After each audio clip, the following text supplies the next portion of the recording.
Well, the funny thing is, people always say that if you have a poor or a fair credit, you can never get a personal credit card with a high limit from a big national bank.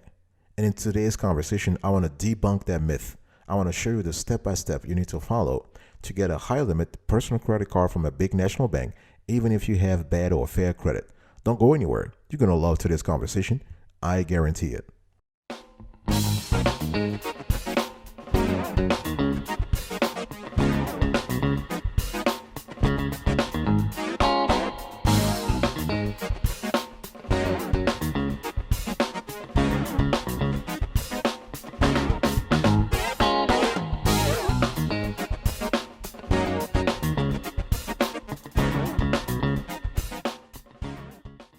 Welcome back, folks, to another edition of the Awesome Sweetie Kiwi Show. How are you today? I hope you're all doing fantastic. I'm doing marvelous, if you were to ask me. If you are doing as great as I am, go grab a cup of coffee or tea or vodka and let's roll. Today's conversation is very special. I'm going to show you the step-by-step you need to follow if you want to get a personal credit card with high limits from a big national bank with fair or poor credit. I want you to look at the skeleton of today's conversation. Just look at it right now. So I'll talk to you about expenses, the credit card you need, how you contact your bank, how to forge a relationship, how to find the best cards for you, and how to get your act together and apply. This is going to be very good. Number one, evaluate your expenses. If you want to get a personal credit card from a big national bank, you need to know where your money is going. You need to categorize your expenses. Identify where you spend the most money by percentage. You can use budget apps such as Mint, Personal Capital, YNAB, Quicken, and so on. The idea here is to pinpoint where you spend most of your moolah so you can find the best credit card for your lifestyle. Did you hear that? Let me repeat it. The idea here is to pinpoint where you spend most of your cash so you can find the best credit card for your lifestyle, for your spend categories. So when we talk about expenses, you have several categories. You have housing, so mortgage or rent, property taxes, household repairs, HOA fees. Transportation, you have car payments, car warranty, gas, tires, maintenance, and oil changes, parking fees, repairs, registration, and DMV fees. Food, you have groceries, restaurants, pet food. Utilities, you have electricity, water, garbage, phones, cable, internet. Clothing, you have adult clothing, shoes. You have children's clothing and shoes. Medical healthcare, primary care, dental care, specialty care, urgent care, medications, medical devices, insurance, health insurance, homeowners insurance, home warranty, auto insurance, life insurance, disability insurance. The reason why I'm going through all this is that you need to categorize your expenses. This is critical, and this is going to help you so much in terms of getting approved. You have to think about, do you spend money on household items and supplies, toiletries, laundry detergent, dishwasher, cleaning supplies, tools. You have to think about personal expenses, so gym membership, haircuts. You have cosmetics, babysitter subscriptions, your debts, personal loans, student loans, credit cards, retirement, financial planning, investing, education, children's college, your own college, student school supplies, books, your savings. Do you have an emergency fund?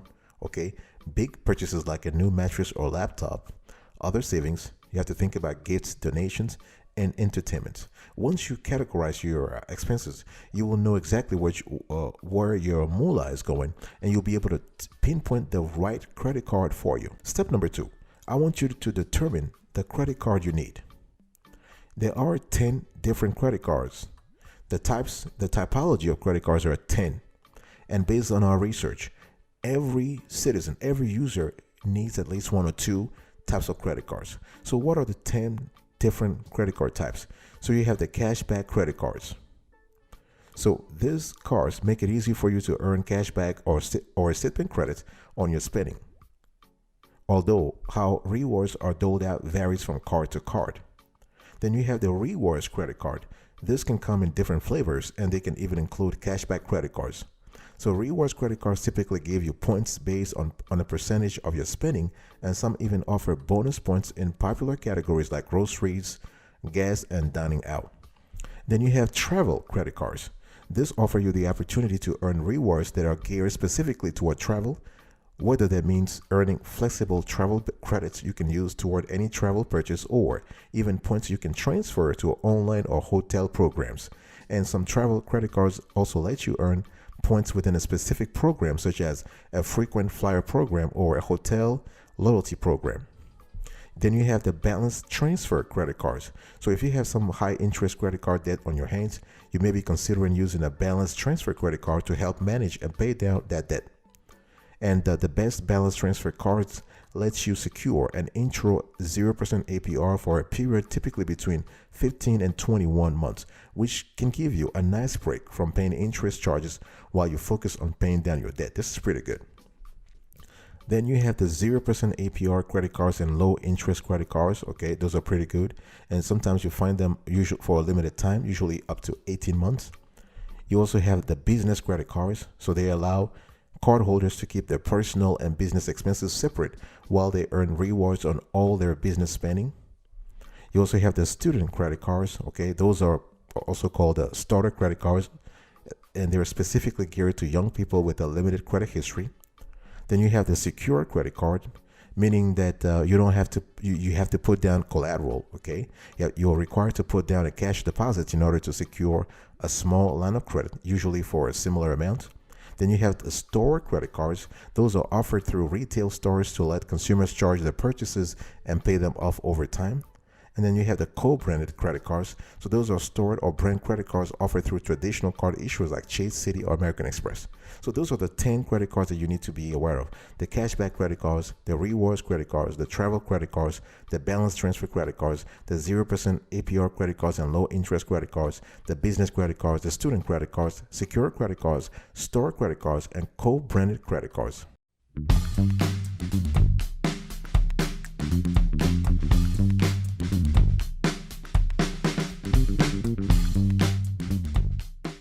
Step number 3, folks, you need to contact your bank. So once you have evaluated your expenses and have determined the best credit card that you need at this particular time, you need to contact your bank. I want you to schedule an appointment with the banker right now. Let me ask you a question. Big decision time. Do you even know who is in charge of your account at your bank? Have you ever spoken to anyone at your bank? I want you to talk to me. Don't look around. Talk to me. Because the thing here is that you need to establish a relationship with your bank. If you want to get a high limit personal credit card from a big national bank and you have poor or fair credit, you want to make sure they know you. Okay, you want to discuss. So once you have an appointment with the banker, you need to discuss your financial situation and funding needs. You want to find out how to make the most out of your personal credit card and what kind of credit card they offer in the first place. Big national banks, all of them, without exception, offer personal credit cards. And those credit cards have high limits because they have tiers of credit cards. When it comes to personal loans, not all big banks offer personal loans. For example, Chase does not offer personal loans. And so is the same thing for Bank of America. But they do offer credit cards because they think that they can manage the credit spectra better. You need to actually inquire about balance transfer opportunities. The whole idea is to have a face-to-face, clear conversation with your banker so you know exactly what you can get. If maybe you can secure a sign-up bonus. Maybe you can, once you talk to the banker, you will know your financing options, right? You can learn how to make on-time payments because a lot of credit cards that you have, they allow you to do auto pay, so you are paying from your checking accounts. You can also learn more about the ancillary benefits and features that come with each card. Okay, you can use your credit card reporting features such as budgeting and tax filing tools. You can avoid charging business expenses on your personal credit card. What I'm trying to say here is that there is some kind of intel that you can only get by speaking with a banker. You can read about it on the bank's website, but the thing is that they don't put all the info on the website. It's like if you're trying to get a job at a company, do you really think that they put all the job openings on the website? No. Not all jobs openings are indicated on the company's website. So the process is analogous with the credit cards, the credit card features and the credit card information. They don't put everything on the website. That's why you need to speak with an individual at the bank. Step number 4, I want you to forge a relationship. I know you're probably thinking, hey, listen, I signed up on this. I clicked on this video because I wanted to learn how to get a personal credit card from a big national bank with fair or poor credit. So you were looking for a quick hack, right? No, it takes time. If you're really serious about it, you better really spend time forging a relationship, because it took a long time for your credit score to be where it's at. Don't expect the situation to happen overnight where you all of a sudden go from a 485 FICO score and you jump into a 685. It takes time. People will be telling you, hey, listen, it's like, it's like those lose weight schemes where they tell you you can lose 25 pounds in a week. It doesn't happen that way. No, if it did, the world will be a whole lot different. Okay, so I'm showing you in this show how to do things properly. It takes time, but it works. In the end, it's more effective. You need to forge a relationship. And the way you do this is by cultivating a multi-product relationship with your bank. You need to get at least 2 products and or services that the bank offers. For example, look on the screen right now when we speak about MPR. Look on the screen. Do you see what I see? You see Citibank, right? So Citibank, when you go into the banking category, you see a constellation of services and products. So they have checking accounts, savings accounts, they have certificates of deposits, they have banking IRAs. IRA stands for individual retirement accounts. All those things, you got to pick 2. You need to pick 2 here. 2 accounts. And those are what I call asset accounts. You need to have 1 checking account and or savings account. You can choose the CD. The bottom line here is, if you have a skinny FICO, you better have a fat checking account or a fat savings account. Look on the second screen. What do you see? Investing. So here you see a whole repertoire of investment services that Citi offers.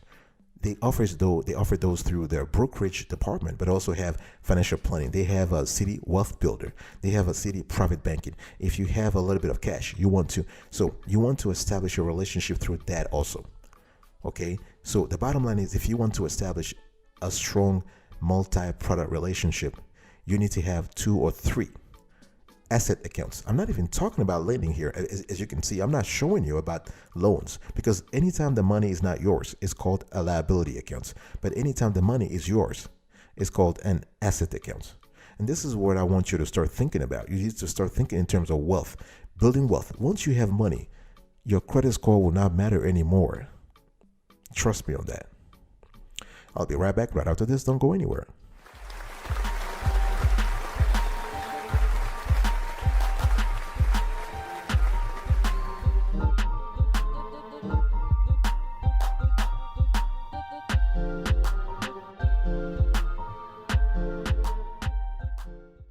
Welcome back, folks, to another session of the Awesome Sweetie Kiwi Show. We're also talking in today's show about how to get a high limit personal credit card from a big national bank with a fair or poor credit. And step number 5, you want to find the best card for you. So if you remember, I told you you need to evaluate your expenses. You need to determine the credit card you need. Contact your bank, forge a relationship. Now you want to find the best card for you. How do you actually choose the best card for you? There are a lot of things. There are a lot of criteria you need to pay attention to. First, you want to check your credit score. When was the last time you checked your credit score? Don't be like me. I mean, I just check my credit score. I used to check my credit score maybe once a year, but now I've changed, because you want to be on top of those things. You never know, right? So you want to check the credit score maybe once a month or once a quarter. It's up to you. You want to write down your goals. If you remember earlier, I was talking to you about your spending goals, right? The categories where you spend the most. You need to write them down. You need to evaluate your debt. It's important, because what you're trying to do here, you're trying to find out your DTI. There's something called DTI, your debt to income ratio. And this allows you to basically improve your chances of getting approved for a credit card. Even if you have bad or fair credit, guess what? If you have a low DTI, the bank will look at your profile favorably. DTI stands for debt to income ratio. Basically, you just take your debt, how much you spend every month for debt payments, and you divide that by your income, your gross income. So let's say if you're making $10,000 gross income, and you're spending $4,000 on that amount for debt payments, debt including everything from mortgages to credit cards to student loans, then your DTI in this scenario is 40%. 4,000 divided by 10,000. What you want to do is you want to lower your DTI. You want to bring it around 30%. Banks love it. When you are around 30%, whew, they will love you.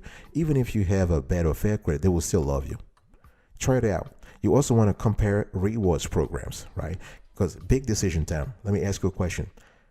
Are you interested in rewards programs on credit cards? Are you?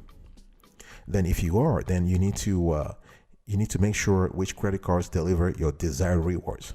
So this could include cashback, flexible travel rewards, or credit card points you can transfer to airlines and hotels. So either way, you'll want to choose a card that lets you earn rewards in the categories where you already spend the most. You also want to look for fees and other carrying costs. Things like transaction fees, annual fees, balance transfer fees, and so on and so forth. Very important. Speaking of fees and speaking of credit cards, let me just share with you the top 10 high limits personal credit cards for fair or poor credit from big national banks. We have covered this on another show, so I'm not going to go into too much details here. You might want to double check that show if you want to learn more. But one thing we have seen is that the top 10, we have TD Bank. We have the TD Cash Credit Card, 10 over 10. Here, the maximum credit limit is $100,000, and they can approve you even if you have a FICO as low as 590. When we have a PNC Bank, this is the PNC Cash Rewards Visa Credit Card. Our score is a 9.5 over 10. Maximum credit limit $75,000. They can approve you if you have a FICO score as low as 580. Of course, you need to have an MPR with the bank though, okay? And then you have the SunTrust Bank Cash Rewards Credit Card, 9.5 over 10. Maximum credit limit $75,000, and the credit score can go as low as a 535. And then you have the Fifth Third Bank here, 9 over 10. The maximum credit limit is $70,000. They can approve you if you have an MPR with the bank, and the FICO can be as low as 520. And then Citi, we have the Citi Custom Cash Card, 9 over 10, and you can have an MPR as low as a 550. They will still approve you. The limit here is $75,000. And then we have the Wells Fargo Active Cash Card, 8.5 over 10. And the maximum credit limit here is $70,000. And even if you have a FICO score as low as 535, they will approve you as long as you have an MPR with the bank. Then we have Discover, the Discover Cashback Credit Card, 8.5 over 10. Here, the maximum credit limit is $50,000. And they will still approve you if you have an MPR with Discover and have a FICO score as low as 525. And then we have the Citizens Financial. Here, you have the Cashback Plus World MasterCard, 8 over 10, and the maximum credit limit is $50,000, and they will approve you even if you have a FICO as low as 545, but have an MPR with the bank.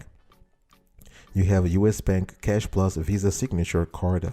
Our score is 8 over 10, and you can get approved even if you have a score as low as 530.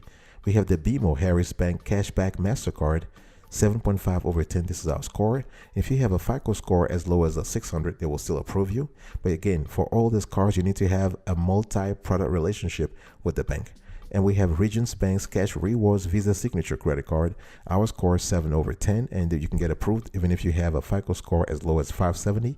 And then the last but not the least, we have Key Bank, the Key Cashback Credit Card, 7 over 10. This is our credit score, and you can actually get approved even if you have a FICO score as low as 580, as long as you have an MPR with the bank. So step number 6, you want to get your act together. It's really important to get your act together. What do I mean by that? There are 3 things you need to pay attention to. So when we talk about getting your act together, there are 3 things. Number 1, the MPR. I've already spoken about the MPR, so I'm not going to spend too much time on this here. But the second thing is you need to have steady source of income. Employment is important based on our research when it comes to getting a high limit personal credit card from a big national bank. But those banks, they look primarily at your income. So when we speak about income, it's not about just having a day job. I mean, having a day job is good. I mean, and we will strongly recommend that everybody has something that brings them money. But what really matters is the source of income. The source of income, it can be passive or active. The bank doesn't matter. I mean, doesn't care.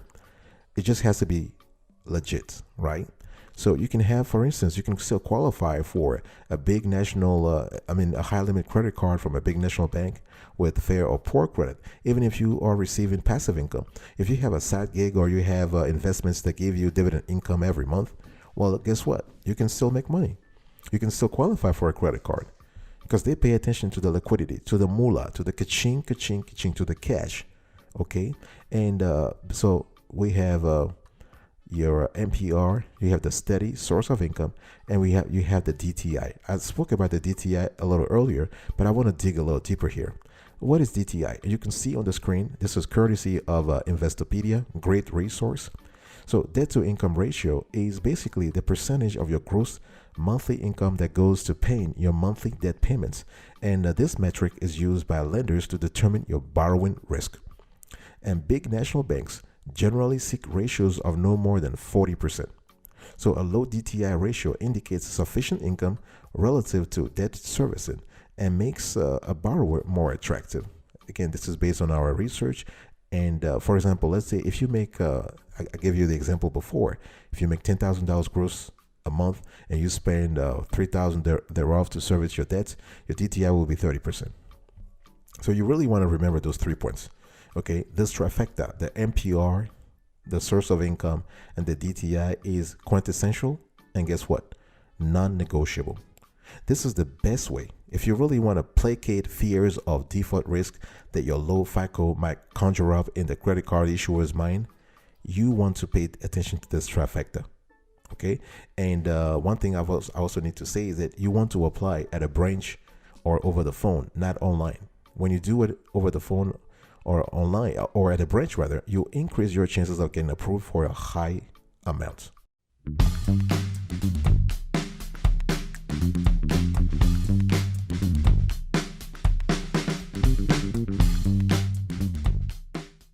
Step number 7, folks, you need to apply. Okay, so let me ask you a question. Do you know how to really apply for a credit card? I mean, you might be thinking this is a very basic question, but do you know the right way to apply for a credit card? Well, I'm going to tell you. You need to go to a branch. You need to sit with someone. When we speak about a big national bank, it means that the bank has nationwide coverage. It means that they have, there's got to be a branch in your vicinity, in your neighborhood. Okay, whether you want to bank with Chase, Wells Fargo, Bank of America, or Citi, there's got to be one, or TD Bank. There's got to be a branch nearby, right? So what you want to do is you want to go have a conversation with the banker. You want to sit with the banker and speak. You want, before you hit submit on the application, make sure that you have gone through a couple of steps that will help maximize your odds of approval and secure the best high limit personal credit card for you. So you want to check your credit score. You want to compare credit cards. The cool thing here is that you have a lot of websites out there, including content providers like our channel, that do the work for you. We have reviews, the top 5, the top 10. So we have already done the analysis for you. So you want to compare them. You want to find out if you're pre-qualified. So basically every big bank, whether it is Citi, Wells Fargo, Chase, you name it, they have on their website a pre-qualification tool that allows you to have an idea, to have a flavor of what you can get without affecting your personal credit score. It's called a soft pull, and all of them have that. And in some cases, what they do is they even send you a pre-qualification letter at home, so you can actually fill the information and return it to them, or just deposit it and drop it at the branch, and they will approve you. So you want to really maximize the pre-qualification tool. It's very fast. It takes less than 60 seconds. And it's a great tool to let you know what you can expect. So once you do this, you just need to complete your application. You have to put things like your name, your address and phone number, your employment status, your how long you've been at your current job. That's very important. They want to know that. Your annual salary, your other sources of income, your estimated monthly expenses, and your estimated outstanding debts. Thank you so much for your attention, folks. I was talking to you today about how to get a high limit personal credit card from a big national bank, even if you have bad or fair credit. So here are the steps. Number 1, evaluate your expenses. Number 2, you want to determine the credit card you need. Number 3, you want to contact your bank. Number 4, you want to forge a relationship. Number 5, you want to find the best card for you. Number 6, you want to get your act together. And number 7, you want to apply. Thank you so much once again for your attention. I will see you next time. But until then, remember, stay marvelous.